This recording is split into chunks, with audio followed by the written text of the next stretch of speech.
আরে তুমি এখানে, চলো তোমাকে আমি বিয়ে করব। প্রিয়া, তুই এটা কি বলতেছিস? তুই জানিস না যে তুই মাসে কত টাকা স্যালারি পাস আর তোর ইনকাম কত? লক্ষ লক্ষ টাকা।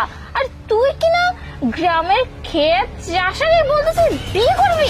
এই, তোর কি মাথা ঠিক আছে নাকি মাথা খারাপ হয়ে গেছে? শান্তা, তুই চুপ কর, তুই আমাদের মধ্যে কথা বলিস না। আমার বিষয়টা তুই আমাকে দেখতে দে। শোনো আরিফ, তোমাকে আমি অনেক জায়গায় তন্ন তন্ন করে খুঁজেছি, কিন্তু কোথাও পাইনি।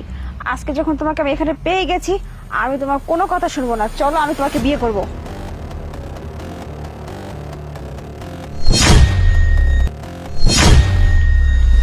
আচ্ছা, আরিফ যে চলে গেল, আপনি কি জানেন ওর বাড়িটা কোথায়? বলতে পারবেন কোথায় গেল?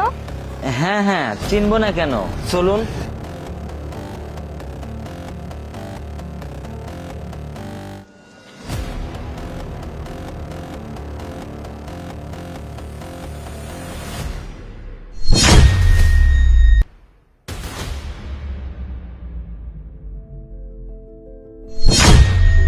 আরে তুমি যে কাজটা করলে, এটা কি ঠিক করলে? আমি তোমাকে ওখানে বললাম যে চলো আমরা বিয়ে করি, তুমি আমার কোনো কথা উত্তর না দিয়ে তুমি ওখান থেকে আমাকে লুকিয়ে পালিয়ে চলে আসলে। কেন করলে এমনটা?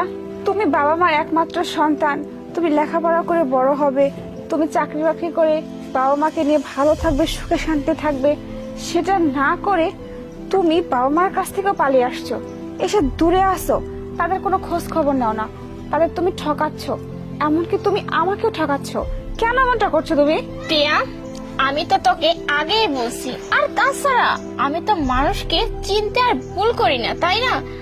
আর ওর যে অবস্থা, ওর যে ব্যবহার, তাতে ওর ব্যবহার আর কাজে কর্মে ওর চরিত্র নষ্ট হয়ে গেছে।